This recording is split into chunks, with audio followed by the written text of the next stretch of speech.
listening to Downworlder Dish, a Shadowhunters Chronicles podcast. Hello, everyone, and welcome to episode 31, where we will be discussing chapter 14 of City of Ashes, Fearless. I'm Kristen. I'm Robin. And I'm Amanda. All right. So, how have you guys been doing? No. No? Tell us you.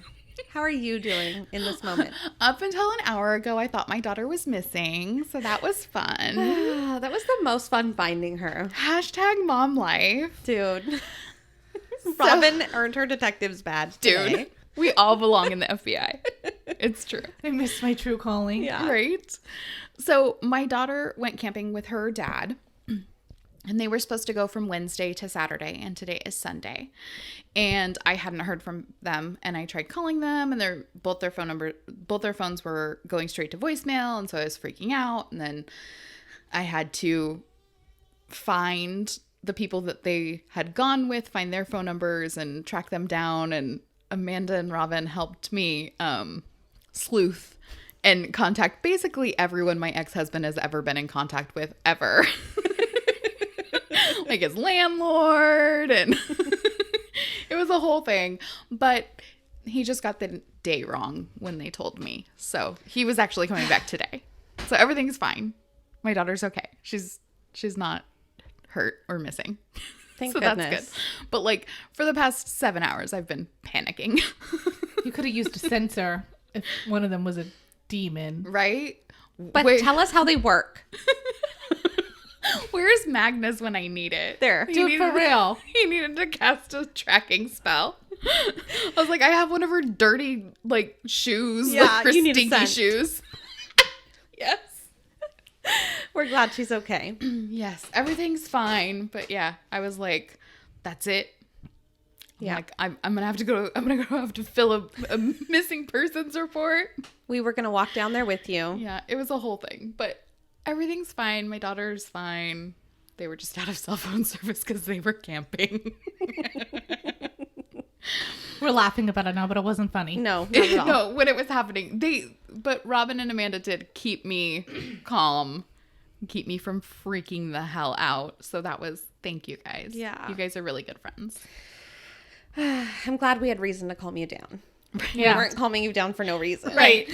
And then I can be mad at you later. Be like, you told me it was okay. No. Now look what's happened. Listen, we know him well enough that he got things mixed up. This is true. Right. So my ex worked with both Robin and Amanda, so they know him very well. We were able to deduce what had most likely happened, and Robin was correct. Yeah. She's like, he probably got the day wrong. As we're checking with people, I'm like, listen, it's him, so the dates are probably wrong, but do you know anything? Good times. And this is what it's like being a mother. You like when my mom used to say, I didn't know if you were in a ditch somewhere. Like, I get it. Yep. It's true. That's exactly what went in my head. I was like, oh God. Well, it's like you're not exactly thinking they're murdered, but they could be stranded or in trouble in some way and need help. And they don't have cell phone service. Mm-hmm. And then, oh God. And then they got to spend the night in the car. Do they have food? Luckily, it's not snowing. Because let's be honest. There are plenty of dads who are very, very efficient, but not all dads think of emergency snacks. Right. I always have something to eat in my purse. There's always a granola bar in the pocket of my purse. Yeah. Or my car's so dirty that there's always something to eat. There's enough water for a week. half empty water bottles. Some are a quarter. So. Yeah. I bought the life straw thing. We keep it in the glove box. That's a good idea. A little emergency kit. Well, we go up into the woods alone. Right. Not alone, but it's just our vehicle. Robin likes to dance naked under the moon. They're she making out. It sounded really weird. Well, we'll go up like in the snow or whatever. And if you go missing, we know what happened. Listen, I learned on that show Catfish that you can send someone a pin of your latitude and longitude. Yep. And I didn't know that. You should start sending that to us when you guys are up there. Yeah. If you can. Like if you have enough service. Oh, there's no service. Yeah, there's definitely no service. At least like before you run out of service. So Well- we know generally where you are. We go to the same spots all the time, so I should just pin them all on my map. Is what I should do, and then have them. Because that's how that one time Omar met with some guys to go shooting, and that's how they went up there. Is they followed he pinned it That's the last so time he was there, cool. and then he followed it up Yeah. Neat. on the GPS. Well, and so as long as you keep, because you have an iPhone, right? Mm-hmm. So as long as you have your Google account logged in, like if you went missing, even if you didn't have cell phone service, your Google still tracks your GPS unless you turn it off. So then you can request, if I had your like Google login, I could go on and request your GPS history and then find out everywhere you've been, even if your phone wasn't on. That's great. I'll tell you guys my Also logins scary. well, later. you have my login. Yeah, I'm sure we both do. Like, yeah. We know your passwords, just like you know mine. Yeah, the other day I was like asking myself, what's the password? And I said it out loud and Robin told me what it was. I was like, oh yeah, thanks. You always need friends. It's like when I used to online date, it's like, oh, I'm going here. I took a picture of his license plate. Here's his license plate. You know, like here are screenshot pictures of him. So in Yeah. case I go missing, you know who you're looking for. Yeah, that shit's scary. All that shit. So glad I don't have to do that anymore. It was a nightmare. I never did that. Well, that's not true. I met people, but I never dated. Like, I Right. met people through the social medias, MySpace. Which is even more horrifying. Yeah. Because you're like, oh God. You know, we had one mutual friend, Tom. Exactly. Yeah, Tom. Great. Man, we've just been showing our age all summer, haven't we? Yeah, it's hard. My bad. What have you guys been up to? Anything interesting? No. No. All right. Well, if we don't have anything else, nope. No. All right. Well, Nothing can trump that story. I know. right. It was a lot, and I took you on the ride with me. So It was good. It was fun. At the end. right. Everything's fine. But all right. Let's cut the chit chat and kick things off with Robin's recap. Previously on Downworlder Dish. Jace steals away out of Luke's like a thief in the night and meets Raphael, who gives him yet another demon bike, which he rides to the middle of the river. There, he lands on the deck of a creepy-ass, all blacked-out ship and immediately begins scoping and snooping around. He soon makes his way to a locked cabin and stellays himself in. I like it. He sees a vision of his sister being all murdered, and he passes out. When he comes to, we get the delight of listening to another one of Viting's delightful monologues. He outlines the rest of his diabolical plan for using the mortal instruments, at least the ones he has, to take over the clave and kill anyone that stands in his way. He offers for Jace to basically buy the protection of his loved ones if he joins forces. The chapter ends in true Cassandra Clare fashion, and we don't get to know what his decision is. Bum, bum, bum. I could see this going either way. Right? What's gonna happen? Did you guys have any, like, theories after you read that last chapter, like, before you started the next one? Like, did you have any inkling of what you thought Jace was gonna do? I really thought it could have gone either way. Like, I could see him doing Yeah. both. So, I don't know that I did. I do really like the way that Cassie wrote Jace in that way where he does kind of like hold his cards close to his chest. And so you really don't know which way he's going to sway. And he's such a like tortured soul that, yeah, it could really go either way. And you're just kind of like, ooh. I mean, I could really see him trying to save people, which obviously would be the only reason he'd do it. But I think it would be hard to say no. All right, so Clary wakes up face down on her sketch pad, sleep lines carved into her skin, ink stain on the duvet, and this is why we can't have nice things, Clary. She's basically my daughter. Except my daughter would also have like a thing of clay with like clay tools and stuff like at the foot of her bed. I'm just like, why? You have a whole desk. She has a drafting table desk. Oh, that's awesome. That she can do all of that stuff with, and she insists on doing it on her bed. I'm like, It's comfy. Yeah. Get out of here, Mom. it's filthy. It's literally dirt in her bed. Mine woke up with a bag of hot Cheetos, a hairbrush, a bowl with popcorn in it, 7 water bottles, And a pair of scissors the last time we cleaned. So I don't know what was happening. Bryn always has a pair of scissors too. And usually like sewing needles because she'll like sew. My daughter's a crafter, but like Right. she doesn't put the craft away when she starts a new one. And it just collects. Her bed is like the catch-all for everything. I'm like, you look like this is just your perimeter of crap that is in the shape of your body. And then you just sleep in the middle of it. Well, she's like 9 on a queen-size bed. So she's got lots of space. Oh, yours does? Yeah. I had to like shrink Bryn. Bryn's on a twin now because she used to have a queen size bed, but like it was like I'm like I can't. You use it as a table, And she still does. It sounds she like still on a twin. does. Well, and then she like stuffs stuff down because she has like one of those trundle beds that like pulls out. No, thank you. Never again. I'm like, you get a mattress on the floor so you can't like tuck things behind it. Awesome. It's ridiculous. Anyways, back to Clary.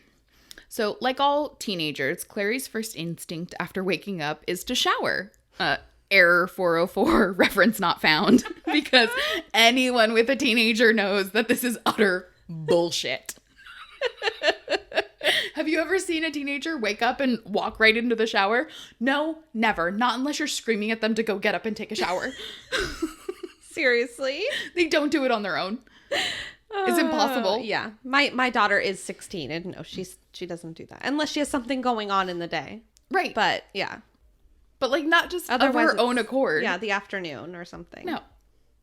So nevertheless, we're suspending reality for the whole angels and demons and magic thing. So I guess we're including the fantasy of adolescent hygiene too. But I should have never doubted Cassie because she brings the reality right back when Clary gets to the bathroom and notices the mess from the previous night. Soiled bandages, blood streaked across the sink, and Clary completely ignores all of it, hopping into the shower without a second glance. And I'm like, there's the teenager. Dude, for real. I couldn't. I can't even think about it. Right, like, wouldn't you, like, just tidy? Yeah. Or just, like, wipe it's blood. It's not... You're living here too, lady. And the person that's probably in charge of cleaning is like laid up on the couch. Right, it's his blood. Yeah. Clean it up. Make him clean it She's himself. she's like, not mine. You Yeah. wrote your name on it. It's got your DNA on it. It's yours. Like that scene in Idle Hands when they the whole house is thrashed and they want to make a burrito, but it like the microwave's filled with blood. And he was like, man, we should really clean that up. He's like, yeah, then afterwards we can clean the whole fucking house too. I've never actually seen that movie. Oh, it's so Oh, good. I think I've man. seen that part though. Yeah. Who's Siwa. Devin Sawa. Devin Yeah. Sawa. And but God. Seth Green's the one that says that. Oh yeah. Oh, man. Matthew Seth Lillard? Green, the early 2000s tag-along. He was the perfect Oh, guy yeah. in every movie you ever watched. Yep, he's the sidekick for Yeah. sure. Oh God, again dating ourselves. Yeah. Or what was Jamie Kennedy from Scream? Mm-hmm. And then the Jamie Kennedy experiment. Listen, Jamie Kennedy and Seth Green are basically the same person. They have a different color palette. One's just taller. Okay.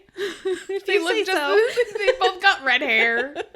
Actually, I don't know if Jamie Kennedy has naturally red hair. It might have just been for one of the roles, but that's what sticks in my head. Love it.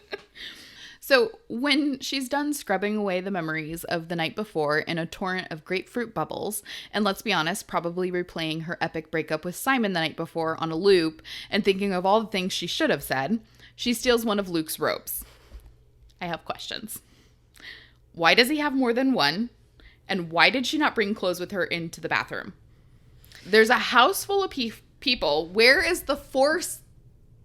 I almost said foreskin.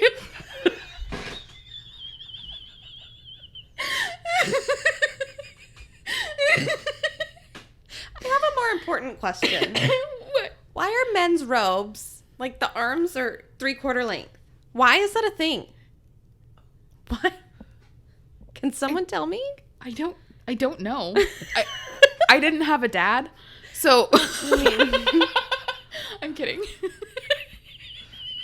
My dad had a nasty ass maroon robe, dude. Andy had a robe that was like that, and then I bought him another one thinking it'd be better, and it was the same damn thing. I think his were full sleeve, but it was like terry cloth. Like, Oh, Yeah. my mom always had a robe, but it was like she used to have like the like little like wraparound robes with the like Oh, yeah, those are cool. Like a towel robe sort of right. thing. So she didn't get too hot while she was doing her makeup and her hair in the morning Uh-huh. after she got out of the shower, but like never like a robe unless it was like a fuzzy robe that she wore over her PJs when she was cold and had to go outside to smoke in the winter. I feel like your mom is like the cutest person in pajamas I've ever seen in my entire life. Seriously. Well, they always match. Yeah, my yeah. mom's very OCD and she's very not. She's prissy. I was going to say proper. I was gonna say petite. Like, she's just so cute. She is, but yeah, it's like everything matches. She's like a beauty queen where like everything has to coordinate and go together. So she jealous. looks really cute in hats. I do not. I look like a penis. Okay. So Clary has no foresight. There's a house full of people. So Clary leaves the bathroom and Magnus is impatiently waiting outside the door, looking quite the mess with crumpled hair, smudged glitter, and a bad attitude. Sounds like he didn't bring a mattress over. He was chair sleeping. Right. It's not a good look on him. So their interaction is great, and I'm going to read it from an excerpt from the book. So, why does it take girls so long to shower? He demanded. Mortal girls, Shadowhunters, female warlocks, you're all the same. I'm not getting any younger waiting out here. Clary stepped aside to let him pass. How old are you anyway? She asked curiously. Magnus winked at her. I was alive when the Dead Sea was just a lake that was feeling a little poorly. Clary rolled her eyes. Magnus made a shooing motion. Now move your petite behind. I need to get in there. My hair is a wreck. I feel like he should just be able to bibbity bobbity boop himself into a shower, like a clean Right? aura. I don't know. I really feel like the thing that this series is missing is apparating. Mm-hmm. Because that would be so convenient. Right? Totally. Disappearing from one place and appearing in another. Okay. Okay. Well, because then I was thinking, I was like, God, he probably didn't bring any toiletries or anything over, but he could just take clothes. Like, he can summon, like, clean clothes. Right, he can summon clothes, yeah. And all that other stuff, so. Oh. Yeah. But it just not himself. Mm-hmm. And he could, well, that's later. Never mind. Yeah, because you're right. He could just, like, go to his house real quick, take a shower. Like, Right. and then back, like, Bewitched. Exactly. Just a little wiggle of his nose. Yeah. For some reason, I thought you were going to do the That's weird. Not Okay. Bewitched. So, still naked with just a robe on in a house full of people, Clary makes her way to the kitchen to plug in the coffee pot. And I'm sorry, what self-respecting coffee fanatic unplugs their coffee pot? Like, Luke, I'm disappointed in you. Seriously. Like, Weird. if he's gonna drink nasty hotel or nasty hospital coffee without batting an eye, he's got coffee always. Yeah. At his house. He has stagnant water on the side table, Which but means his coffee machine isn't plugged in. he's the type of person that puts the coffee in the night before and sets the timer and just lets it get stale overnight. Right. He doesn't care. I don't know. Maybe he has bad wiring. I mean, maybe. Okay, that was on This Is Us. They had a the crock pot. Yeah, that was the worst. Yeah. Anyway, It's a really I sad like that show. show, so it's so sad. it's not my cup of tea. Did you try watching it and you I didn't did. like it? I tried to force her. I cry legit stopped. every episode. I stopped after like the first couple. I think the first season. After that happened, that's Okay. when I stopped. So I need to make this clear. I'm not harping on naked Clary wandering through the house because I'm concerned about her modesty. I'm harping on it because teenagers are painfully self-conscious and there is no way that Clary has the confidence to wander around a nip slip away from unbearable humiliation. Like, there's just no way. well, especially in a robe that's probably humongous on her. Right. Tiny She's little like body. this little tiny, no, wait. And you're like full breeze naked. I'm Like sorry, Dane Cook. but no. Yeah. The Dane Cook skit. I think we reference this a lot. One day, this will be yours. So maybe she put her dirty undies back on and her bra? Okay, she probably at least has her bra on, right? Maybe she didn't sleep in it, so it didn't go in there with her. I don't know, but I'm concerned. It's weird. And if you live with Luke right now, like, you would think that you're just used to bringing your clothes into the bathroom with you. Yeah. Like, I don't think he has 2 bathrooms, right? no, it's just the one. Yeah. So, like, you would just be used to that. I mean, okay, honestly, like, it's torturous hell to get dressed in a steamy, gross bathroom. That's fair, horrible. Fair.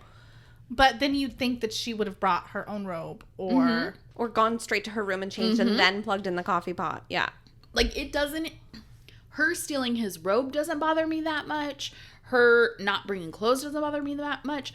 But her not going into her room to change before doing anything else, that's what I'm just like, that's impossible. That just would not happen. There's no way.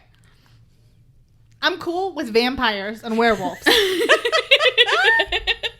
It's highly unrealistic. Is fake news. Wrong. Teenagers don't take showers and they don't unplug the coffee pot, okay? I'm just saying. I get hung up on these things. This is why you listen anyways, and you know it.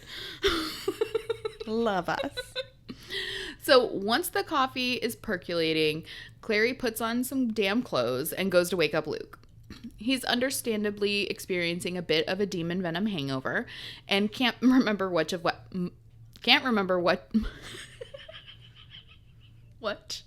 which isn't a word. Can't remember much of what happened the night before. We've all been there, buddy. So Clary begins to explain that Luke was attacked by 2 Rom demons. Of course, Luke is horrified because Rom demons are way more demony than Dravak demons. Then the Dravak demons. Then the Dravak demons that attacked Maya. I keep calling them ramen demons, so you're doing better than me. Well, I re-listened to the audiobook as I was driving down, and they say it completely different. They say, like, Rome, and then they say, like, Dravak. And I'm like, okay, one narrator says it one way. The thing that drives me nuts about the audiobooks for this series is they're not consistent. Some narrators say Alicante, some say Alicante, some say Idris, some say Idris. Oh, I don't like Idris. That's it's like they had no, like, continuity. There was not a continuity person that's like, hey, this is how you say this, and this. Mm-hmm. Like, here's the glossary or whatever. They just kind of let them make whatever they wanted. Yeah. Some say Steely, some say Stelle. Okay, potentially a sidebar. Yes. Not that I think I would be good at it, because I would not. But I was just wondering what it would take to, like, narrate an audiobook, basically. It's not hard. We have all of the tools. I just meant, like, how do you do it? Like, how do they pick people or whatever? So, Amazon, through their, because Amazon owns Audible, right? Okay, yeah. So, Amazon there's different branches, right? So, there's KDP, which is their Kindle direct publishing, so you can, like, directly publish. And then Amazon has ACX, I believe. And if you're a narrator, you can do samples or whatever and, like, post them, and then people can pick through those, and then you can either do, like, a royalty-based contract, or you can do, like, a flat rate contract, and then independent authors can go and pick from the narrators they like or whatever and try to... So Cassandra Clare probably picked these people, potentially. Well, no, she's traditional, so the publisher probably did it. So my point is, if you do it that way, where you, like, upload your sample, then you're in charge of editing and doing everything for it. So, like, you don't just, like, read it and then give it to somebody and then they, like, finish it off and stuff. You're in charge of your audio. You can. Some don't. Like, some work with a studio, and then you'll have, like, your producer and your sound mixer that do all the technical stuff, and then you just have your narrator. And that's generally how, like, traditional publishing does it, because they like book studio time. But then you have, like, independent narrators who do everything on their own at home. And with that, like, with the narration, like, contract, there's usually, like, a clause or something that, you know, once you listen to it, you can make changes twice. Like, you get 2 reviews to make changes, or you know, if they're not saying something right, then they have to go in and like dub over it and like fix it. So like sometimes when you're listening to an audiobook, you'll notice how like kind of the cadence of the voice will change. It's usually because they were changing something that maybe didn't make sense when they sent it to them. Like the writer was like, oh, that's a fuck up on my part, so I'm going to change it and you need to re-record this paragraph or whatever. Or it might be the narrator was saying a name wrong and then they had to go in and change it or what have you. Interesting. Yeah. I followed this lady on social media that just wrote her own book, and she took a picture of herself recording, and she had like sound stuff just kind of around her, like we're here right now, but she just had it kind of like the Peachy when you took a test in school. It was sort of just around her. And I think it's cool that she was doing her own book, because it's obviously she's a personality, and so of course if you buy the book you're going to want to hear her voice to it. But I like would not read an autobiography that wasn't narrated by the writer. Like I think that would be weird. I like hearing their own voice and like the way they tell a story and stuff like that. Yeah, I think it'd be fun. Good stuff. I don't think you should do it though. Me? Yeah, because I can't read. Yeah. This is true. Right? That was just always something like when you're little and you always want to be like I want to be a movie star. It's like, no, I'd like to be a voice actor. Me so too. much easier. Good. Me too. I always wanted to like do cartoons. Well, like after you saw Mrs. Doubtfire, you were like, yeah, that's me. That's my life. That's what I want to be. Toodaloo! I do not. Like, no. Are you casting chipmunks? Anyway, what I was trying to say, sort of in a roundabout, is I wonder if it was more of an independent, these first couple books were. Or is it like that all the time? She's always been traditionally published, so I don't know. Yeah, just where they're not checking the names and stuff. I don't. It's weird. I don't know. Because some of the narrators, like they have like Ed Westbrook, right? You were trying to blend those there. Yeah. So like one of them is like Ed, whatever his name is. And then like Mae Whitman, who are like actors, like legitimate, like very popular actors.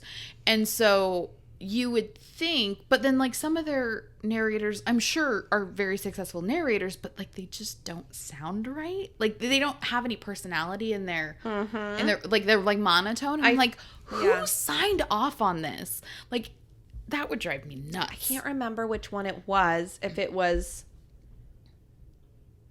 I think it was the last one that Ashes, I think, because I just started. What is the next one? City of Glass? Thank you, yeah.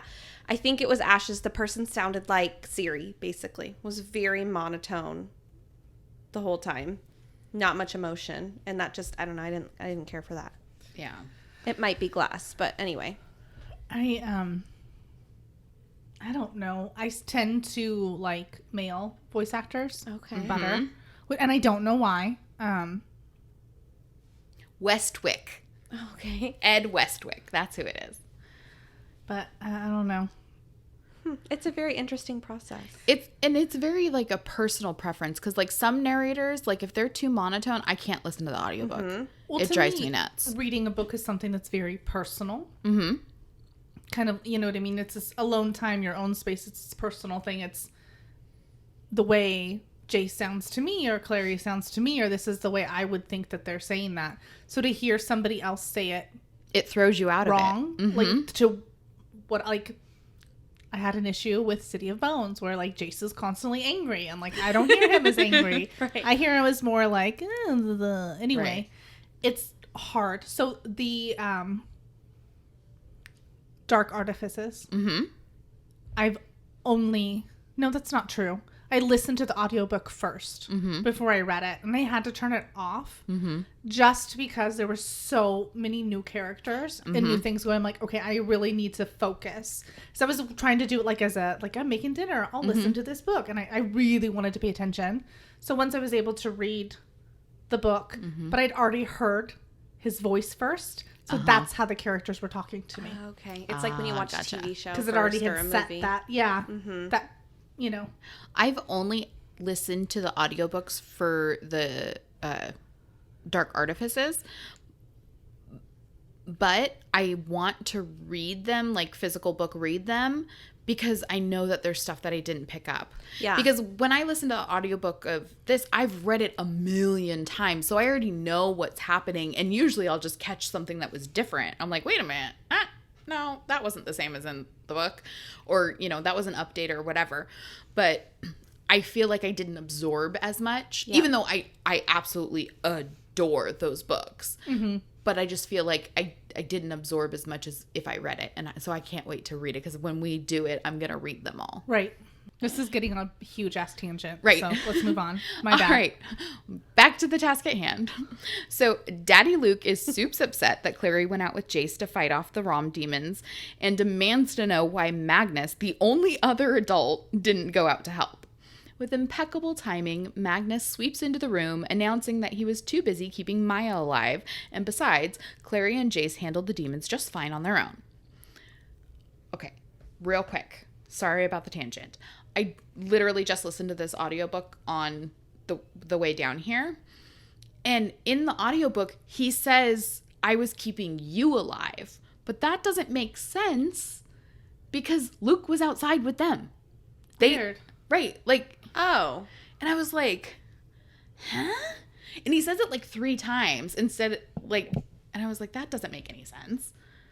Huh. Do you want me to play it? No, I have the new book. Oh, right, because you have the Kindle. I don't know how to say The that. Kindle. The Kindle. Far out. He said I was healing Maya. That's why Magnus said coming into the living room. Okay, so now I have to play it for you guys, because I was like, it was really bothering me. I was like, this isn't Smelling right. strongly of grapefruit. Right? Weird. I would not be able to listen to this. Yeah, I listened don't like to it it. on the way to Newport, and I didn't love it either. Do you want me to? Should I grab the book? I wonder what the first one says. It says Maya, because Does I it? just, Okay. yeah, when I Did was you look going it through up? it. Well, when I was writing this. Oh, okay, And that's, right. That's why it was, because I just read it this morning. That's why it was fresh in my head when I was listening. I was like, Weird. what? Liar. That's weird. I wonder where that confusion came in, and no one caught it. Interesting. All right, so Clary tries to explain the weirdness surrounding the abrupt departure of the Rom demons, but is yet again interrupted, this time by Maya. And we have a little internal Clary moment. And oh God, it's just too much. So honestly, Clary thought, it was hardly fair for a werewolf to be curvy and pretty. She ought to be big in hirsute. I don't know what that word means. Never heard it. I'm gonna Google it right now. I'm guessing it means like, Beastly? yeah, like ugly. Yeah. Possibly with hair coming out of her ears. And this, Clary added silently, is exactly why I don't have any female friends and spend all of my time with Simon. I've got to get a grip. Yes, bitch, you do. Have you never heard of girl power? Yeah. Stop letting the patriarch condition you to think that way towards other women. At least she caught herself. That means hairy. Harry. Okay. Beastly. That was a good guess. Okay, so this is why Clary doesn't have friends that are girls. And she really needs to, and we see this from Clary. So we kind of guessed it with when we were first introduced to Clary with Simon, and he was talking about like he wants a girlfriend and his friends are dating so and so, and like all of the like really unkind things that Clary is saying about like these other girls. Yeah. She's like whale tail Sheila and like whatever what it was that she said. Oh yeah, in the first book. Yeah. And so I'm like, okay, so she like has this like really negative way of talking about other women, and like even like certain things that she thinks about like Izzy. And it's like I understand that like Izzy doesn't really help herself. She's not like overly friendly, so it's not like she like makes people want to be nice to her, but she's also like careful. Like it's, you know what I mean? Like you're coming into her world and she's like, who the hell is this? Right? So like I understand why she's behaving that way and why they kind of, Clary and Izzy kind of tiptoe around each other. But once Izzy sees that Clary's like in for the long haul, she like is totally like, oh, come in, here, wear these clothes. Yep. Here, I'll do your makeup. I'll do your hair. She's very open. Whereas Clary still, even after that moment of connection, still has these like really shitty thoughts about other women. And it is something that really bothers me about her just character. Yeah. But it's realistic. I was going to say, I feel like it's because she doesn't have female friends that she feels that way. It's not, this is why I don't have female friends. That you're thinking that way because you don't have them. Right. It's so like you a don't have circular connection. kind of like, well, if you act like that, you're not going to have female friends. Then if you don't have female friends, you're going to act like that. It's just like the snake eating its tail kind of a situation. Catch 22. So, anyway, Clary needs to chill the fuck out. Maya is also experiencing a wicked hangover. She's struggling to remember something important about Simon, and Clary is all too willing to remind her. Claws out and aiming to destroy, Clary berates Maya about her treatment of Simon the night before, making the other girl cry. And Clary and Magnus are both horrified at Maya's tears and look to Luke, the only one with any experience handling weepy teenage girls. But before Luke has a chance to comfort Maya, Jace and Alec burst in like the Kool-Aid Man. Like a scene from a sitcom, Magnus flings the towel off of his head and drops it behind the couch in a nothing to see here move. And I wouldn't be surprised if he started whistling in a show of nonchalantness. Jace, I have to be a dick at all times, Morgenstern, is in fine form this morning. Anyway, I'm just going to read it. Everyone in a good mood, I see, he observed. Keeping up morale? Maya rubbed her eyes. Crap, she muttered. I hate crying in front of Shadowhunters. Sidebar, when does she ever cry in front of Shadowhunters? Yeah. Okay. So go cry in the other room, Jay said, his voice devoid of warmth. Fuck, I can't say that word. His voice devoid of warmth. We certainly don't need you sniveling in here while we're trying to talk, do we? Clary turned on Jace. Talking? We weren't talking. But we will be, Jace said, flopping down onto the piano bench and stretching out his long legs. Magnus wants to shout at me, don't you, Magnus? Yes, Magnus said, tearing his eyes away from Alec long enough to scowl. Where the hell were you? Okay, never mind. You may answer this and I don't remember again. But this is, Alec walks in with Jace. Yeah. So Alec was gone. Yeah. So because we discussed it last episode. Like, did he go home? Where did everyone sleep? So he must have gone home, right? Yeah. Okay. It was closing time. You see, Although he did. you don't have to go home, Closing but you time. can't stay here. But he did go get donuts. So maybe he just went and got donuts and came back? No, he went home and then... Okay. Yeah. Okay. So, our group of misfits play a game of conversational technicalities that would put the fairy courts to shame, and ultimately boils down to this.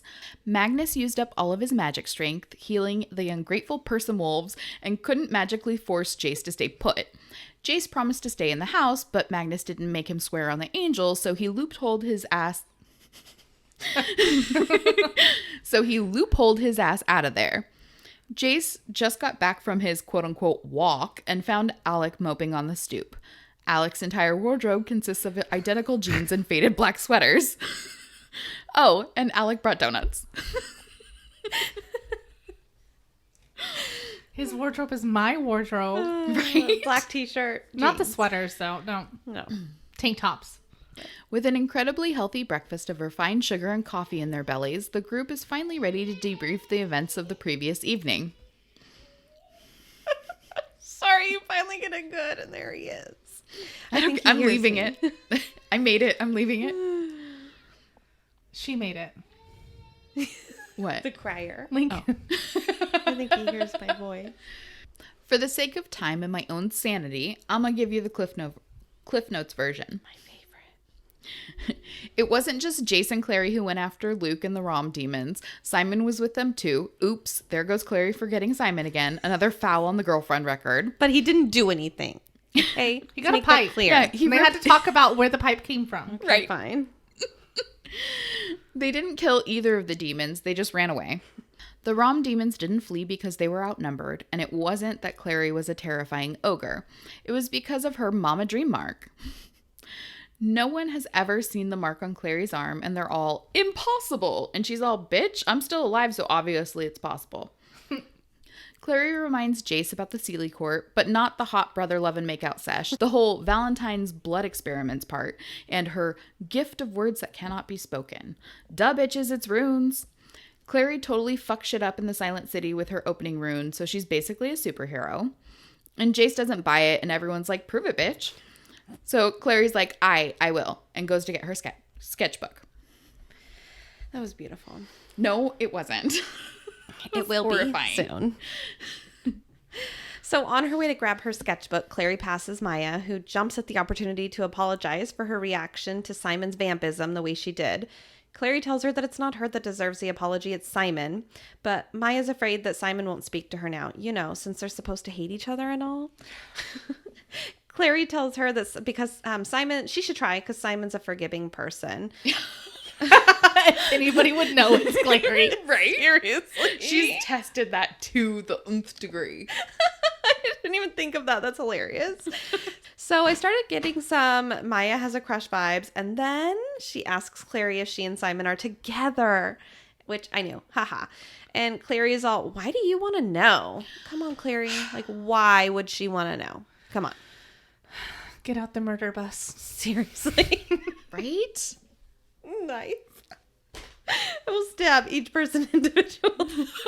All right. Anyway, Maya says, and I quote, the first time I met him, he referred to you as his best friend. But the second time, he called you his girlfriend. I wondered if it was an on-off thing. And I'm like, no, unfortunately, it's just an awkward thing. Read what you actually wrote, though. Wait, what? What did I say? As his bed friend? I mean, that too. For sure. He referred to you as his bed friend. Apparently, I did bed too often. I'm sorry.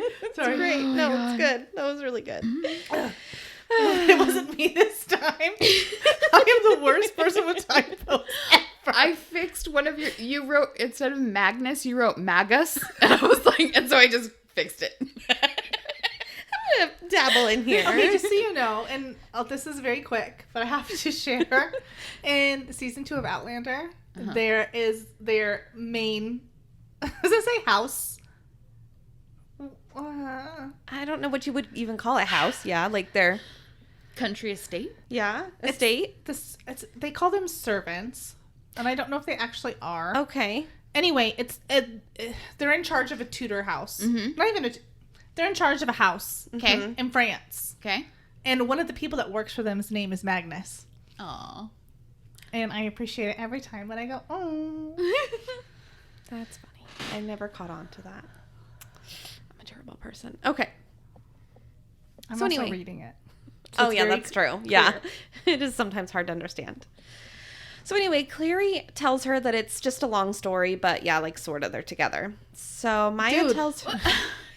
You are not together. You are not the father. Right? He literally just broke up with you the night before. Like, just be honest.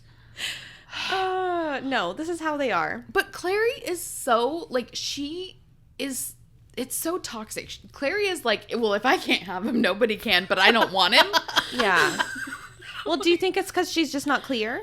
Like, sorta, yeah, we're together. I don't know. I think sort of she thing. doesn't like Maya That's a good point. at this point. Yeah. Like, she feels threatened by Maya, so she, like, well, you can't have it. Like, because Yeah, even though if he she's gets a right. girlfriend, that he's not going to want to be her friend anymore. Like, she's super insecure, which is Yeah. why she wouldn't walk around naked in the house. So Maya tells her that she's lucky. Insert vomit emoji here. Come on. No. Anyway, being that she's a shadow hunter, the weird vampire stuff shouldn't get to her. And Clary's like, bro, I'm not Jace. It bothers me. Okay. And then Clary starts being really rude, in my opinion, to Maya. And Maya tells Clary that Jace reminds her of an ex-boyfriend, that he drives girls crazy the way that he looks at them. And Clary doesn't understand. So Maya says, I guess you wouldn't, being his sister. But I love the way she describes the type of guy that Jace is. Yeah. That, like, some guys look at you like they want to have sex with you, and Jace looks at you like you've already had sex, decided to be friends, and like, or Moved on. you already had sex, it was great, and now you're friends. Now you're just friends, which is like, such an accurate description of that type. Because we've all met that guy that you're dirty. like, I feel used and we haven't even, but like, you look at me like, yeah, been there, done that, moved on. You're like, So anyway, for some reason, this makes Clary ask about her ex-boyfriend, the one she's referring to that's similar to Jace. And she says, what happened to him? And he can't have just been a dick and she moved on. Like, there has to be a story, of course. So Maya tells her that, I don't know, that he's the one that turned her into a werewolf. And this just leaves me with more questions, which is, of course, par for the course with me. So I'm going to ask him.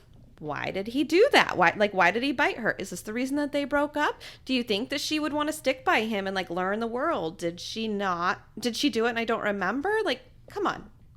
Okay, so this happened in the beginning of the book. Yeah. Like, chapter 1, when she was going through talking about her ex-boyfriend. Yeah.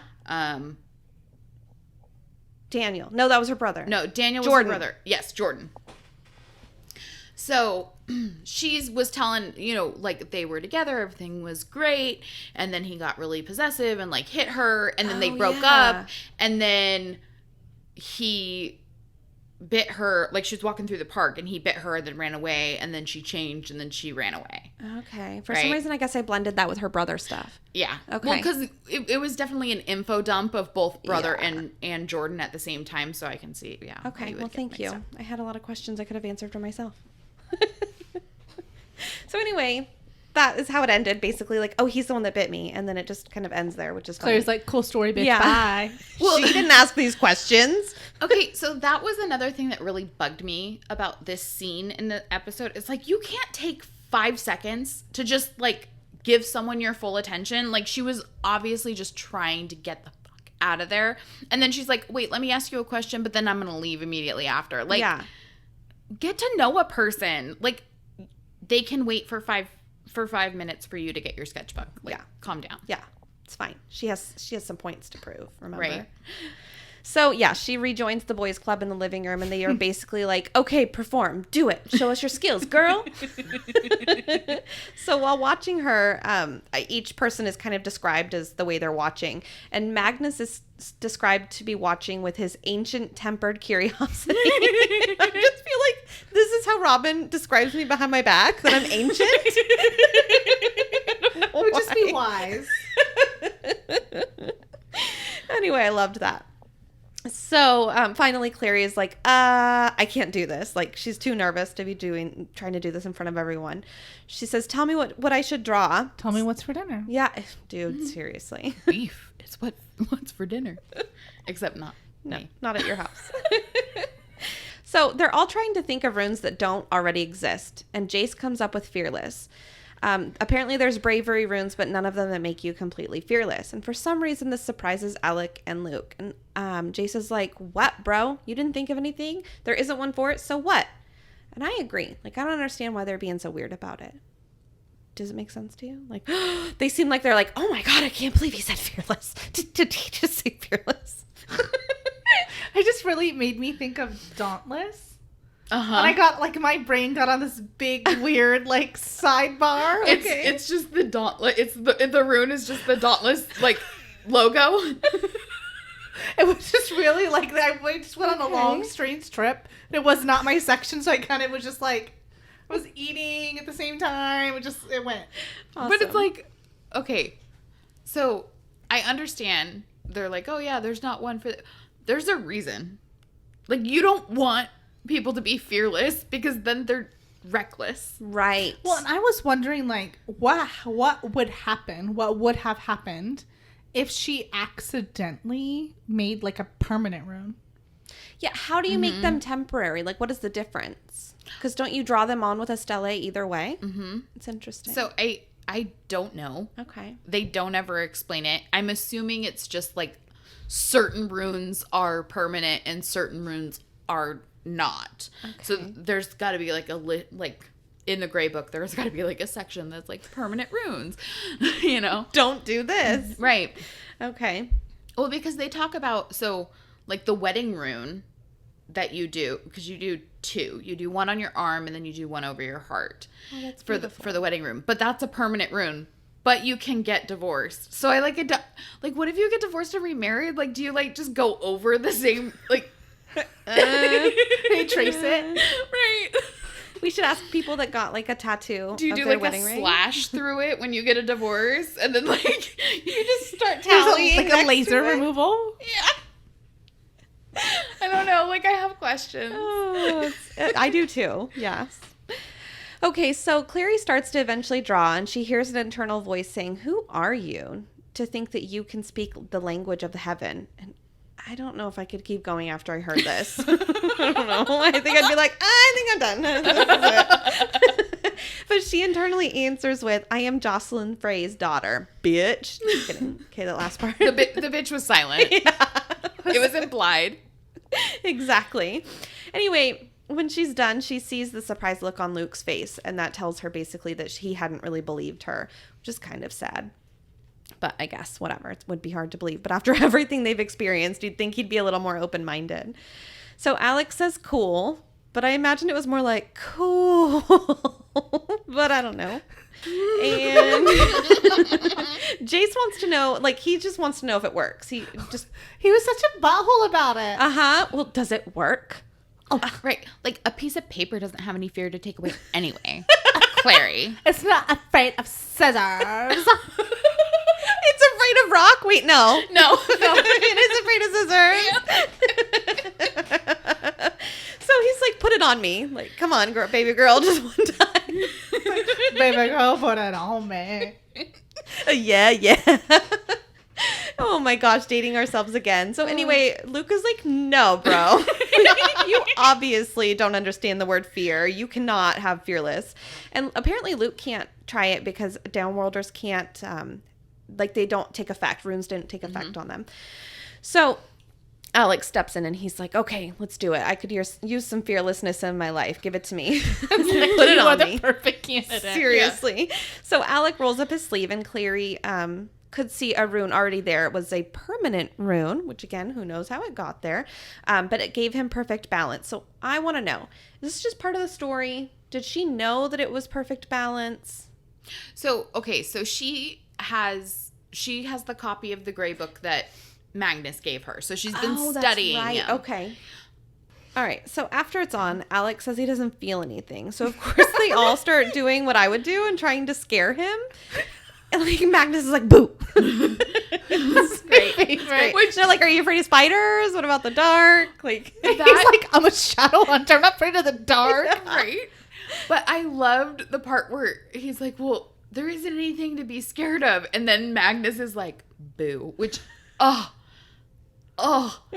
it made me so happy. I giggled so hard. I was like, well, to me, it's like, I'm a shadow hunter. I'm not afraid of the dark. And Jason's like, dude, go down to the Bone City. Bitch, you be scared of the dark, dude. You've never really been in the dark. Right. Yeah.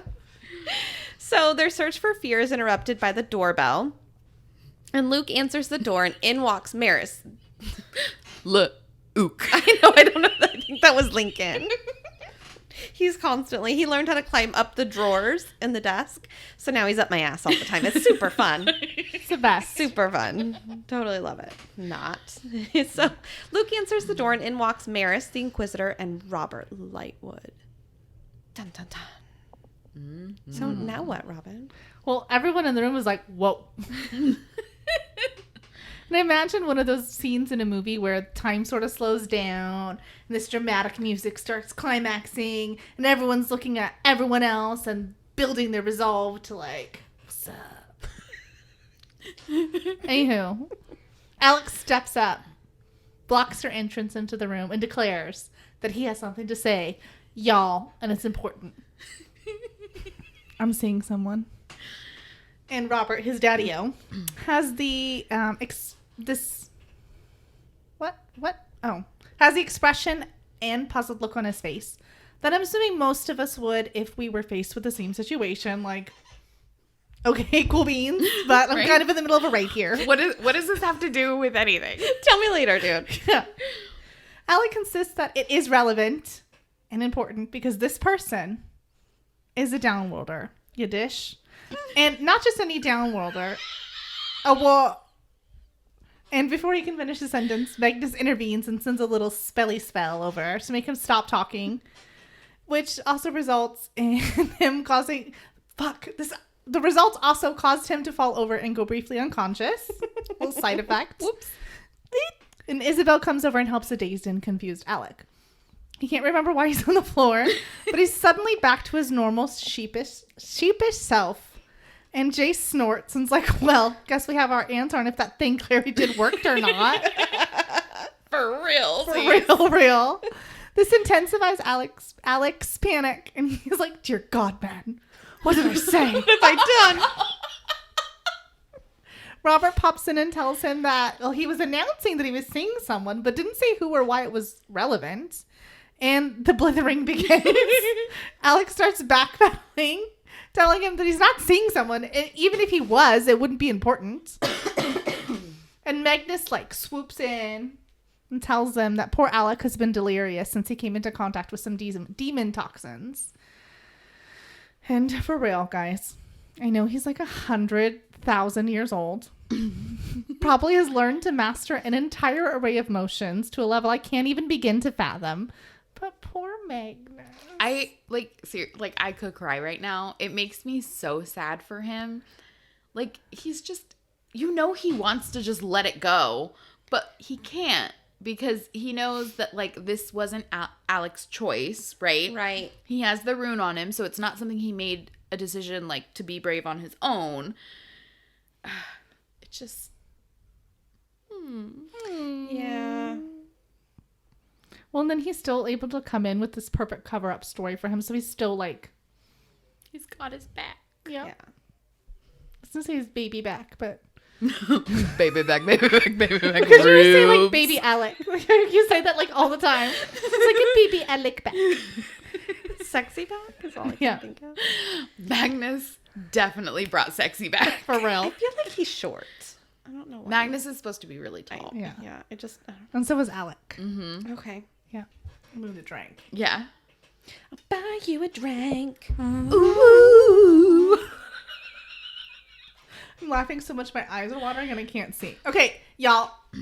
Maris starts to come unhinged. Demon toxin? No one reported a demon attack to the Institute. What kind of house are you running, Lucian? You have a responsibility to report demonic activity to the Clave. And Clary cuts in to explain that Luke was also attacked and unconscious, thus able to alert them. Unable to alert them. And our least favorite villain pipes in. Meh. Good old Imogen. Wondering how convenient it all must be. Everyone either passed out or delirious. She points to Luke, saying that he should have known better than to welcome his house to Jonathan Morgenstern, who was supposed to have been locked up in the warehouse. Where? The Warlock's care. I love how Magnus comes in next Warlock, bitch, I have a name and title. Who the heck do you think you are? And then instantly reads the room a little deeper and's like, you know what? Never mind. You just keep going on your little tirade. I'm cool. You, boo. Cool. It sets my teeth on edge when she calls Luke Downworlder. It's just such a condescending. It makes me angry, stabby. I'm just I get stabby. They do it. They've done a good job. Cassandra Clare, not they, has done a great job making her very unlikable. I like her less than Valentine. Yes, seriously. At least Valentine has a little bit of charisma. Right. We know at one point he loved his son. This bitch is just She's non-redeemable. Can you imagine living your life just always being so cynical? It's crazy. Always thinking the worst of people. No. I can't. Sorry. The Inquisitor has to puff out her chest and exert her dominance, telling him she knows his name. And now that he has failed in his duty, he won't get a second chance. And Magnus is soups offended, defending the contract that he twisted to benefit his own intentions, telling her that it didn't bind them to the house. And I love how she's been waiting to deliver this next piece of news. Oh, yeah. It's been percolating in her little... She's been saying things to get them to say things to get to this point. Yeah. It's what my mom does when we fight. Sounds like me. I love it. Love it. Anyway, She's like, you failed by letting him see his father last night. Dun, dun, dun. Wait, let's do that again. Okay. Oh, wait, no, you say the thing and then we'll... Okay. I'll point and then we'll do it. Okay. Anyway, she's like, you failed by letting him see his father last night. Dun, dun, dun, dun. Good job, Mom. Time out. And our most favoritist father figure in the history of literary father figures pipes up, instantly defending Jace, telling her she's being ridiculous. Jace doesn't know where V-Tang is, so you just leave him alone. And the Inquisitor's like, leave him alone? Nah, I'm Miley, dude. I can't stop. And I won't stop. This is my J-O-B. I won't stop. What is we can't stop. We won't stop, right? Yeah, okay. Yeah. Anyway, Good. Miley. this is my J-O-B, and I love it. Tell them the truth, boy, and things will be much easier for you. Jace, who just can't. Dude has to be the tough guy. I mean, I suppose I don't know what else he should do, but he's refusing to say anything. Robert tries to pull a Luke, but with way less conviction. Hey, Imogen, I thought you had said that V-Tang was... ... ellipses. She's like, yes, it's true. He's got his tank tops and his flippy floppies. He is on a boat, bitch. Boats. Wait, it's boats and demons? Boats and demons. Magnus felt 10 times better knowing that it was the water that was throwing off his spells. Interesting bit of knowledge that I will stick in my back pocket. And Luke is like, what? Your back pocket. Oh, you're gonna grab my boobies. Just one, actually. Anyway, Luke's like, what's that motherfucker doing in the middle of a river?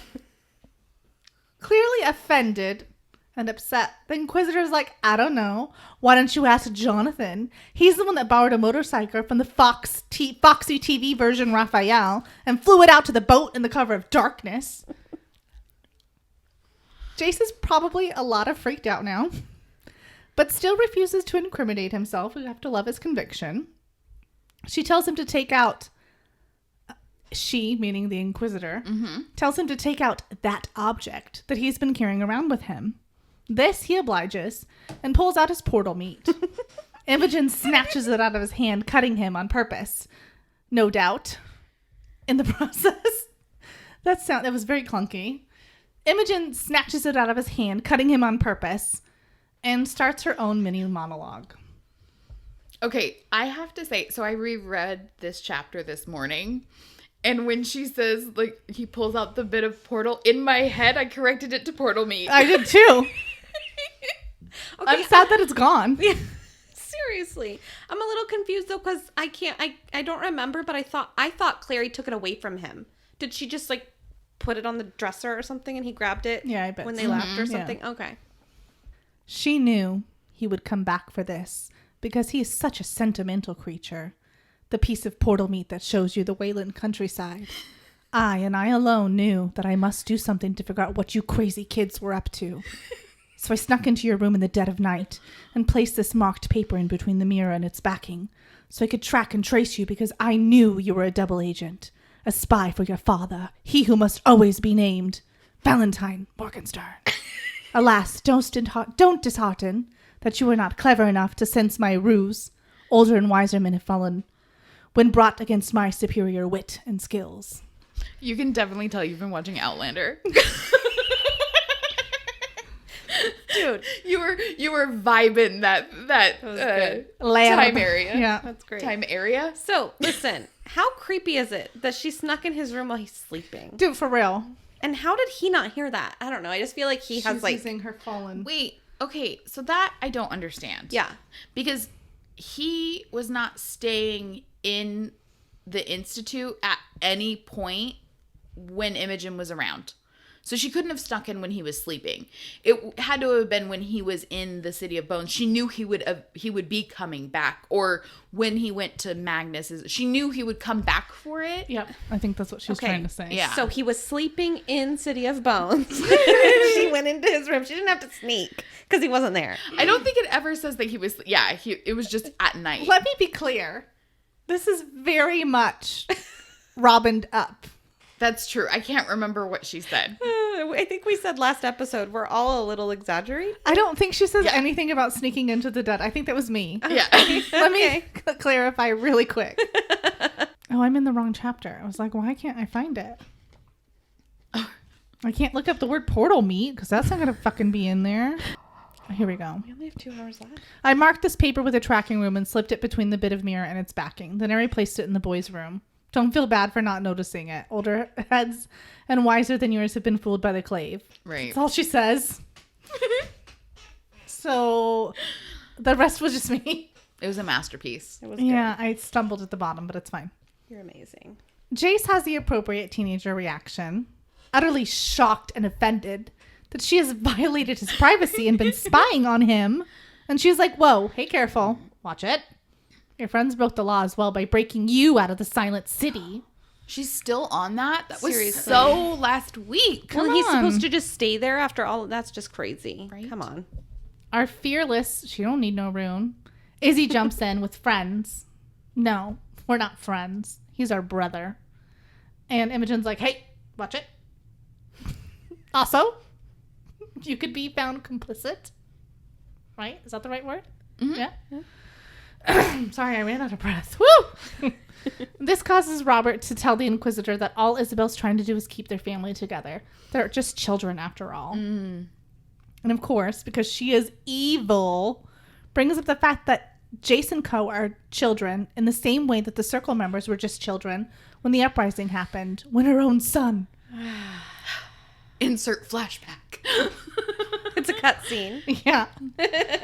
Luke pounces on this little tidbit, saying that this really is all about Steven after all. And she gets hot, dude. She's like, this isn't about Steven, it's about the law. Bullshit. And then tells him Jace will be accompanying her back to Idris tomorrow. And that's all she's going to tell them. Okay, so real quick.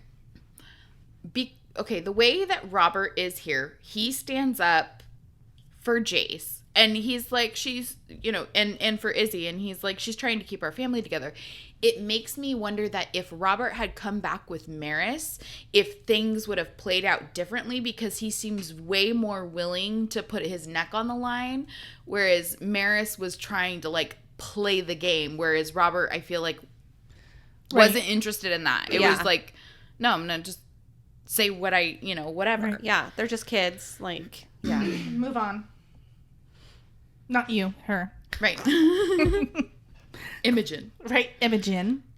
Clary's like, nah, we're not going to play like this. You can't take him there and not tell us when he's coming back. Focus on the real evil overlord here, Valentine.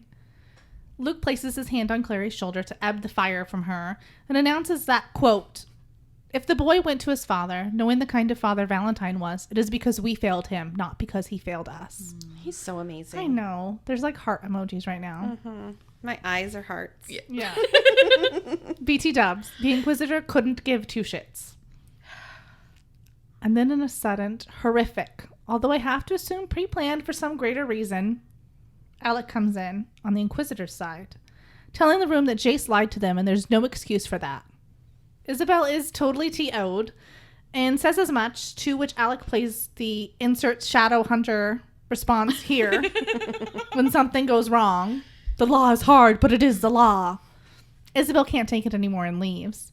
Maris tries to follow, but stopped by Robert, who whispers a little something something to her.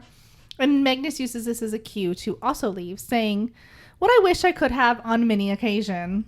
I'd say it's been nice meeting you all, but in fact it hasn't. It's been quite awkward, and frankly, the next time a single one of you will be far too soon. Mm-hmm. I would love to say that too. No.